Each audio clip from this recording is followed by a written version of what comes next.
Olá, pessoal, tudo bem com vocês?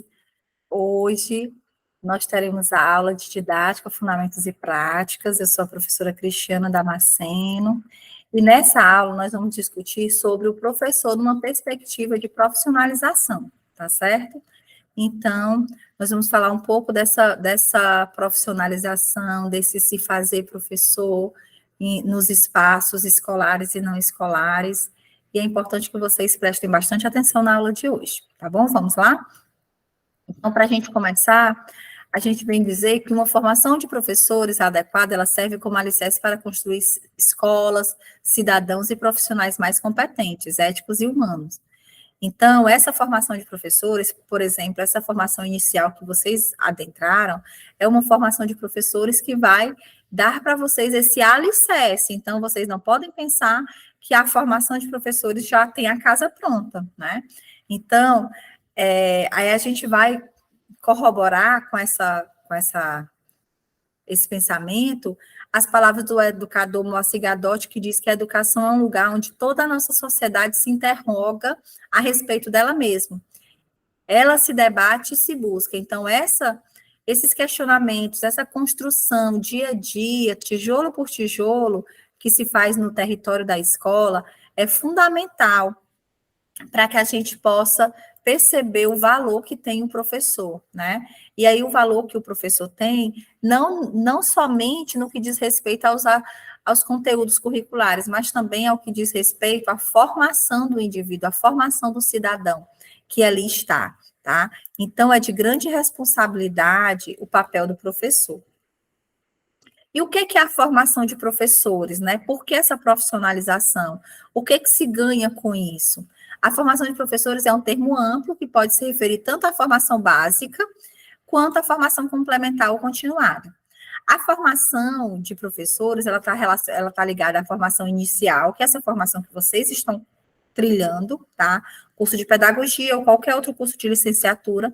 E a formação complementar ou continuada é aquela formação que ela é permanente, você não deixa mais de passar por esse processo formativo enquanto você está professor. Então, podemos definir a formação básica de professores como um processo obrigatório, né? No Brasil, esse processo corresponde à aprovação no curso de pedagogia para lecionar em turmas de primeiro ao quinto ano e licenciaturas para lecionar do sexto ao nono ano. Aliás, do sexto ao ensino médio, né? No caso de licenciatura em língua portuguesa, em matemática, em história, em geografia. Então, a gente sabe que ao pedagogo compete trabalhar da educação infantil até o quinto ano, certo? Em geral, os cursos, eles envolvem aulas teóricas, práticas e estágio, que deve ser supervisionado por professores experientes, coordenadores e diretores das escolas. Então, vocês ainda vão passar, né, dentro desse processo formativo inicial, por estágios. Estágio na educação infantil, estágio no ensino fundamental, estágio em espaços não escolares, para que vocês possam estar relacionando a teoria que vocês estão construindo ao longo desse percurso formativo, junto com a prática, que é a produção, né, a aplicação dos estágios que vocês vão realizar, tá? Então, a formação complementar, ela vai além disso, né? Ela vai além dessa parte teórica, ela vai acontecer através de seminários, de workshops, de cursos livres, na área de interesse que vocês mais se interessarem, mais se destacarem, né? Mais chamarem a atenção de vocês, e na pós-graduação, como especialização, mestrado e doutorado. Então, esse curso essa formação complementar, né, que a gente chama de formação continuada também, ela pode acontecer junto com treinamentos para reciclagem, especialização, mestrado, doutorado, como eu já falei para vocês. E o que é a formação continuada, né? Acabei de dizer, a formação continuada, como o nome sugere, descreve a busca constante pelo aprimoramento profissional. Quando vocês estiverem em sala de aula, vocês vão perceber a necessidade de continuar estudando.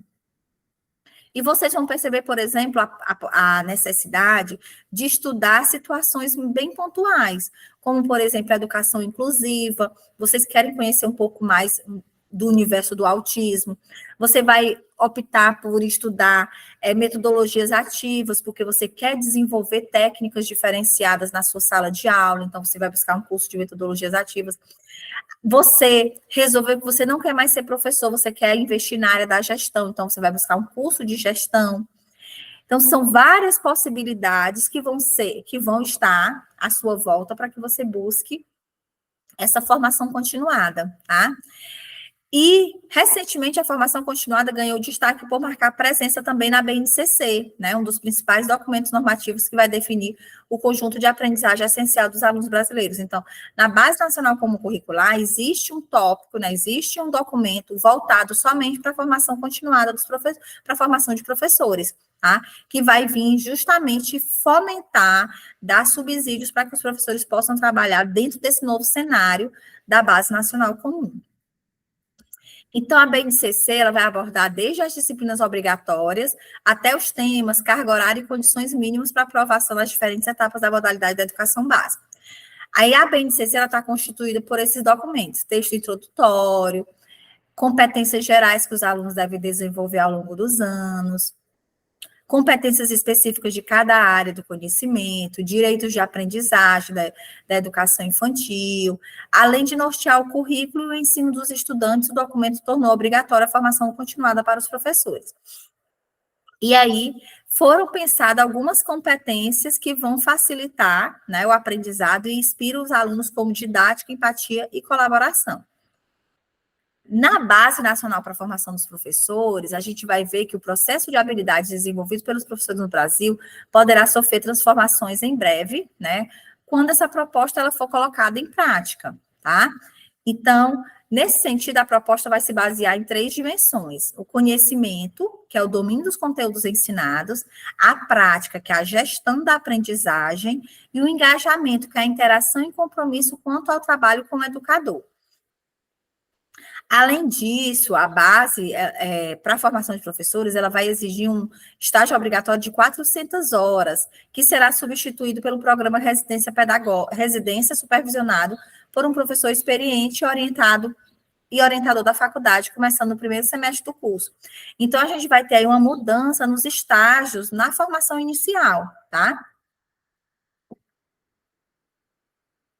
Isso porque esse atual estágio obrigatório de 400 horas nos cursos, né, de licenciatura, eles vão ser, de uma certa forma, inseridos em um outro cenário, que é o cenário da residência, tá? A residência pedagógica.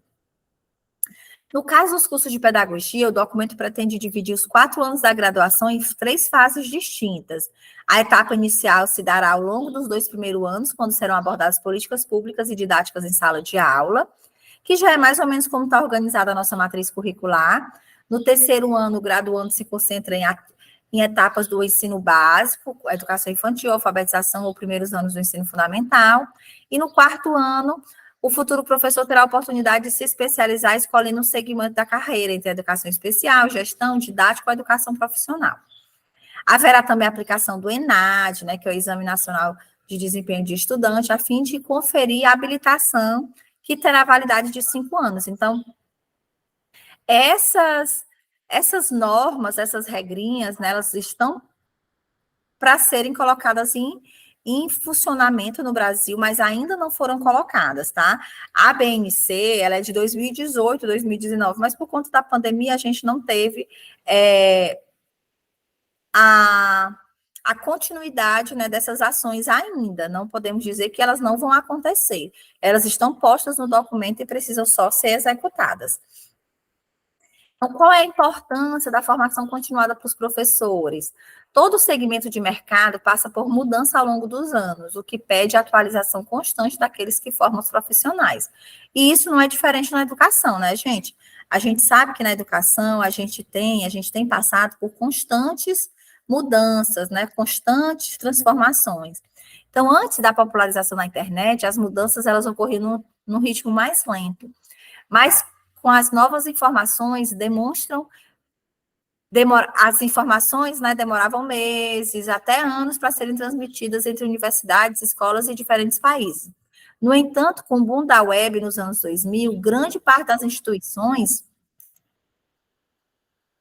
e pessoas físicas passou a ter acesso ao universo de dados que impactou a forma do aprendizado. O que é que está acontecendo nesse momento no Japão, todo mundo está sabendo, né? Então, desde então, o mundo tem se tornado cada vez mais digital, com transformações em ritmo acelerado, resultando em gerações de crianças e jovens dispersos, que não se interessam por aulas tradicionais, cabendo, né, aos professores essa busca, por isso cabe aos professores essa busca constante pela formação continuada, porque a gente não tem mais como lidar com alunos do século XXI com pensamento, com práticas pedagógicas do século XIX, né? Então, a gente precisa evoluir também nas questões metodológicas da educação. Conquistar e manter a atenção desses alunos é um desafio para os professores, que precisam desenvolver novos métodos de ensino, que incluem ferramentas digitais, presentes no dia a dia dos estudantes. Afinal, é necessário utilizar elementos familiares para converter informações em conhecimento sólido. O que o aluno gosta hoje? Ele gosta de jogo, ele gosta de desafio, ele gosta de interatividade. Então, a gente precisa possibilitar essa interatividade na sala de aula de alguma maneira, para que os alunos possam se sentir estimulados, interessados em estar na sala de aula e aprender cada vez mais. E quais os benefícios práticos de investir na qualificação de professores, né? Manter um corpo docente qualificado impacta na rotina em sala de aula de maneira positiva, pois professores bem preparados levam novidades para o encontro com os alunos, né? Então, um professor bem preparado, um corpo docente qualificado, vai levar a escola a níveis bons de aprendizado. Esse fator é percebido pelos estudantes que se tornam mais atentos e com melhor rendimento nos estudos, tanto durante as atividades na escola, quanto para pesquisas, lições e outras atividades feitas em casa. Professores e alunos dedicados contribuem para um ambiente leve e colaborativo, reduzindo problemas de comportamento e de integração na sala de aula. E aí vai caber também a gente compreender que um professor que ele tá bem qualificado, que ele tem uma formação atualizada, ele vai saber lidar com o plano, com todas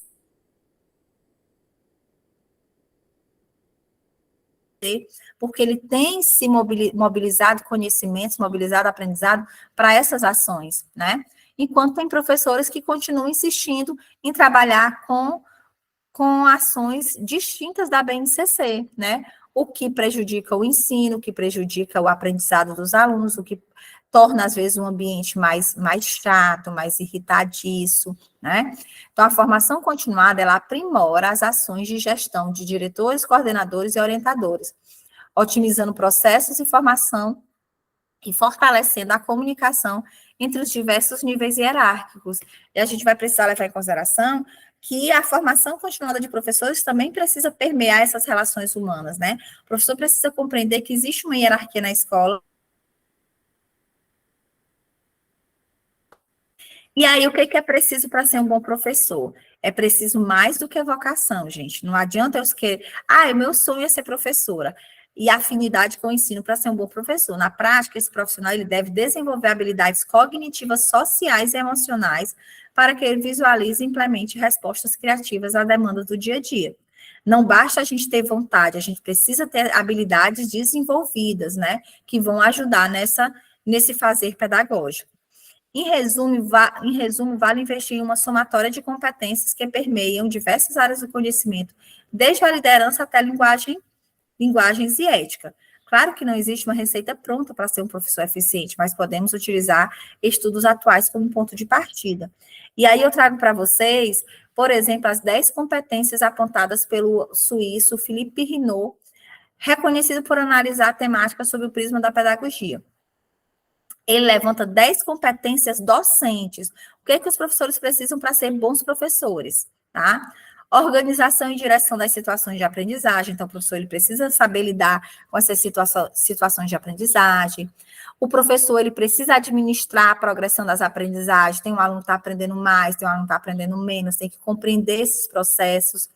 Concepção e empenho para que os dispositivos de diferenciação evoluam, né? E compreender que dispositivos são esses, como que a gente pode estar trabalhando com essa diferenciação de aprendizado, de ensino, envolver os alunos em sua aprendizagem, em trabalho, o professor ele deve trazer interação para a sala de aula, ele deve trazer colaboração para a sala de aula. E aí, quando a gente fala em colaboração, a gente lembra do trabalho em equipe, que é tão fundamental, né, que é tão importante, a participação na administração da escola. Então, o professor, ele precisa ter uma relação com a equipe administrativa da escola, ele não é uma ilha, né? Ele precisa assumir esse papel de um ator dentro de um cenário, tá? Então, esses atores, eles precisam interagir, eles precisam combinar as ações. Envolver a família, isso é fundamental. O professor que não se relaciona com os pais, ele não é um bom professor, tá?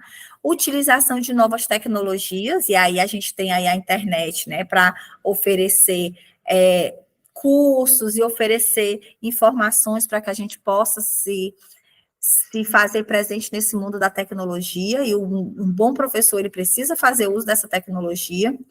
Enfrentamento dos deveres e dilemas éticos da profissão, que não são poucos, né? Saber lidar com relacionamento, saber lidar também com essa relação família, escola, enfrentar os desafios de estrutura, de falta de material, e saber lidar com essas questões de uma forma ética, né?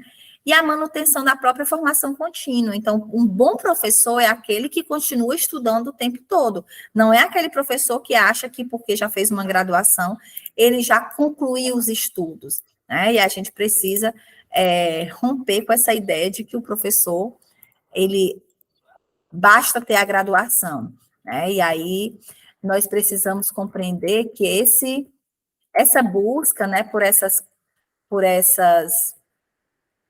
competências, elas fazem parte do dia a dia desse professor, né, que está ali trabalhando, estudando, mas também, principalmente, focando nesse avanço, né, nessa conquista dessas competências. E aí eu trago para vocês, para a gente poder encerrar esse momento, né, que a gente está falando de formação profissional do professor, essa imagem que diz que, afinal, o que faz um professor? Aí o colega diz, na pior das hipóteses, o professor faz toda a diferença. E é justamente isso que nós vamos fazer, que nós fazemos e que vocês vão fazer toda a diferença na vida das crianças, dos adultos, dos alunos que passarem pelo trabalho de vocês, tá? Então, eu espero que vocês tenham compreendido um pouco sobre essa formação de professores, né, sobre esse processo formativo, que começa com a formação inicial no curso de pedagogia ou no curso de licenciatura, e que permeia toda a vida do profissional da educação. Você vai se aposentar no dia e você vai estar com o curso marcado para assistir no dia seguinte, né? Você, mesmo aposentado, você vai continuar querendo estudar, porque quanto mais a gente lê, quanto mais a gente estuda, mais a gente quer aprender. Não é isso, gente? Pois um abraço no coração de vocês e a gente se encontra na nossa próxima aula. Tchau, tchau.